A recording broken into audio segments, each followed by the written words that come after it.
From the fuel-efficient Toyota of the Emperor of Japan to the 24-carat gold-plated Rolls-Royce of the Sultan of Brunei. Today we're going to discover the unique and rather personalized vehicles of the world's heads of state. We're going to discover their bomb-proof capabilities, their impressive horsepower, and the humble simplicity that sometimes each leader's car reveals about their personality and values.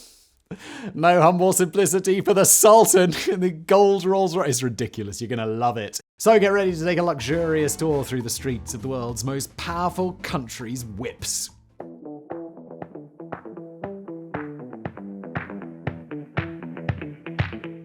A Toyota is not just a sensible, economical option from a world-leading manufacturer with a reputation for reliability and design excellence, it's also the chosen brand of the living embodiment of the Shinto religion, said to descend from the sun goddess herself, the Emperor of Japan, 62-year-old Naruhito. Of course, the Emperor of Heaven doesn't just ride around in any old Toyota Corolla. Instead, he travels in what's known as the Moving Castle, a Toyota Century. This 4-ton left-hand drive V8 behemoth is named in honor of the 1967 celebration of the 100th birthday of Toyota Industries founder Saiichi Toyoda, the Henry Ford of Japan. Rarely seen outside the home islands, the Toyota Century is a heavily customizable limousine with some extra top-secret hidden features, rumored to be both bulletproof and bomb-proof with additional hardening against nuclear and biological attacks. Holy All that, and this vehicle still tops the list for fuel efficiency.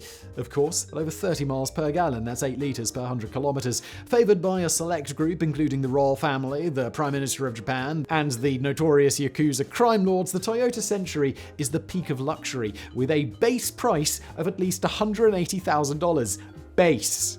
Base price, which, despite being massive, actually makes it one of the more affordable cars in today's video. These chauffeur-driven cars are completely handmade in Japan, and even their front Phoenix logo is hand-sculpted by Toyota's artisan metalworkers. The Century features air ride suspension, top-of-the-line soundproofing, and traditional Japanese wool interiors to reduce even the slightest noise or vibration, ensuring a comfy ride for the elite. The Emperor's own specially built variant also includes a removable roof, allowing the royal family to greet the public during ceremonies and events. Not only this, but each of these cars comes with a designated imperial seat in the back with extra legroom, replete with its own independent climate control system and in-seat heating and cooling functions. My Volvo does that. You're not the Emperor! How dare you! A giant LCD screen and 20 speakers provide entertainment and relaxation. And in case you're wondering, yes, there is even a place for the Emperor's traditional katana, which rests in a special holder besides the Emperor's seat. This car's kind of nuts, though.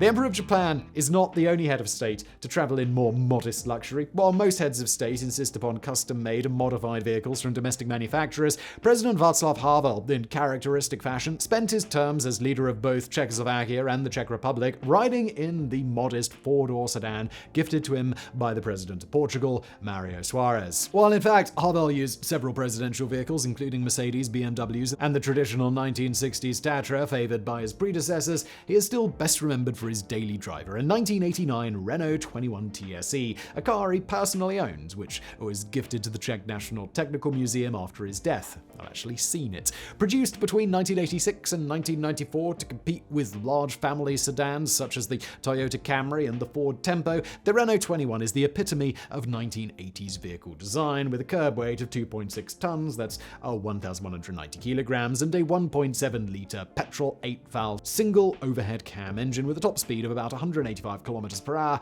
or 150 miles per hour. The Renault 21 was named Car of the Year in What Car?, a popular UK automobile magazine. The only seeming concession to Havel's position as head of state was the installation of privacy curtains in the car's passenger area.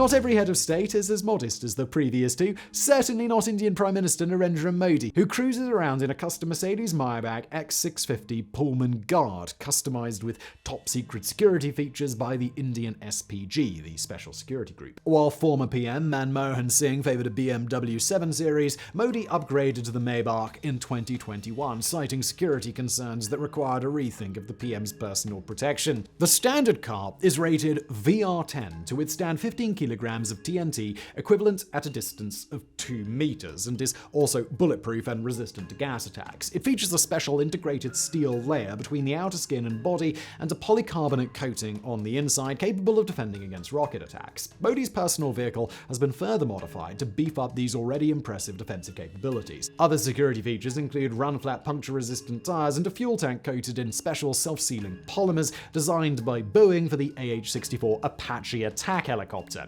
It has a 6-liter V12 twin-turbocharged engine with 523 brake horsepower, 20% higher than a standard Mercedes S-Class vehicle.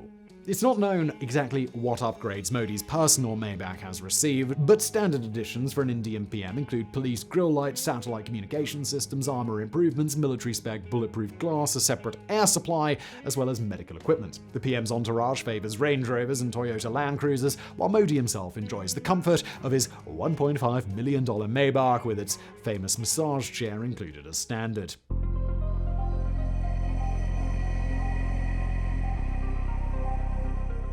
When it comes to glamorous state cars, sometimes new doesn't mean better. While the president of Chile normally rides in a sedate Peugeot 607 saloon, the Chilean leader, currently Gabriel Boric, breaks out a classic 1966 Galaxy 500 SL soft-top convertible for special occasions like national holidays. The Galaxy, which started out as the official vehicle of Queen Elizabeth II during a state visit to Chile in 1968, was produced in Brazil and donated, used by the Ford Motor Company, to the Queen, who subsequently gifted it to Chile at the end of her visit. It gained such popularity with the public that in 1970 it became the president's official vehicle and continued in that role for decades until the cost of maintenance and repairs made it impossible to rely on the Galaxy for everyday use. The Galaxy was indeed something of an upgrade. Up until 1970, the Chilean president used a horse-drawn carriage for official occasions, an affectation that was disliked by socialist reformer President Salvador Allende. The Galaxy was a full-size family vehicle introduced in 1959, with the Galaxy 500 LTD being introduced in 1965, with a 7-liter version in 1966. It was built to compete with the popular Chevrolet Impala and the flashy Plymouth Belvedere. No word on whether Chile's example included the 8-track tape that became an option in 1966. It has a 272 cubic inch 4.5-liter Y-block V8 engine, considerably less powerful than the larger 7-liter variants that were available in the United States. Aside from the Queen, Fidel Castro also rode the Galaxy during his visit with President Augusto Pinochet, a piece of symbolism not lost on American observers who probably regretted gifting the car to the Queen.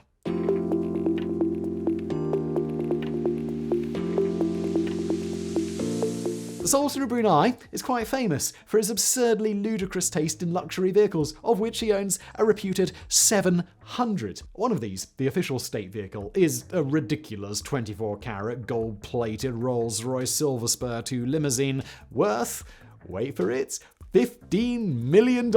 Used for official occasions, including weddings, the Rolls is a long-wheelbase variant of the Rolls-Royce Silver Spirit, introduced in 1980 and produced until 2000, when apparently Rolls-Royce sensed that the dictator market was softening. The hood is adorned with a retractable Spirit of Ecstasy, the signature Rolls-Royce hood ornament, which automatically retracts if someone attempts to dislodge it, a detail that should tell you something about how the public generally regards the class of people who drive Rolls-Royces. The Rolls-Royce Silver Spur shares the same chassis as a Bentley 8 Series, with a 6.75-litre V8 engine, a 3-speed automatic gearbox by GM, and a unibody design. The car is focused particularly on ride quality, with a hydro-pneumatic self-leveling suspension, guiding automatic hydraulic ride height control system, and gas-charged shock absorbers, which probably come in handy when you're driving around town in the automobile equivalent of a gold brick. Bokaya also, by the way, is another gold-plated car, a Mercedes-Benz C63 AMG. So that's fun.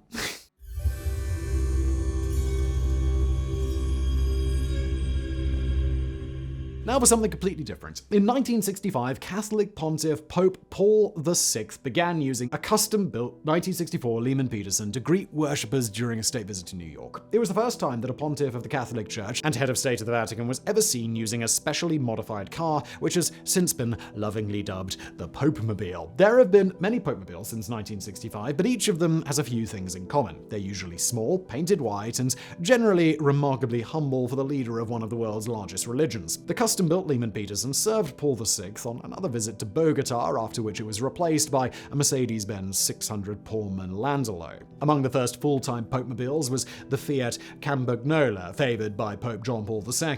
It was in this little Fiat John Paul II was shot by Mehmed Ali Agha in 1981, just as the Pope was entering St. Peter's Square in Vatican City. John Paul II later famously forgave him, who even converted to Catholicism in 2006, having spent nearly 30 years in a series of prisons. Following this incident, Pope John Paul II was seen riding in a bulletproof, glass-enclosed Polish FSC Star, a small truck made in the Pope's country of birth. Ford later donated a D-Series truck for John Paul II's full-time use, but the Pope continued to use other vehicles on state visits. This included a Seat Panda for a visit to Spain in 1982, which lacked bulletproof glass. In the 1980s, John Paul II settled on a pair of Mercedes-Benz 230G Popemobiles, which were even flown to Washington, D.C., where they were specially modified by the United States Secret Service, and these served for many years for most occasions when a Popemobile was needed. By 2007, Pope Benedict XVI had begun using a specially modified Mercedes-Benz M-Class with a special compartment in the back, and this vehicle traveled with Benedict during much of his reign. That car has a seat and a hydraulic lift, which allowed Benedict to sit in the passenger compartment while the vehicle was moving and then be lifted up into the viewing compartment during audiences with the public. There was room for an extra security guard in the passenger seat and 2 aides in the papal compartment, which was reinforced with bulletproof glass. This particular car is said to have cost in excess of $500,000. Since the reign of Pope Francis, who famously used public transport as a cardinal in Buenos Aires, the Popemobile has not been seen as often. He has used borrowed vehicles on a number of trips abroad, including a Jeep Wrangler in Ecuador in 2015 and a Kia Soul in South Korea in 2014. He also notably eschewed the Popemobile on the night of his election, instead riding with the other cardinals in a Vatican motorpool minibus. At the Vatican, he is said to ride in a Ford Focus.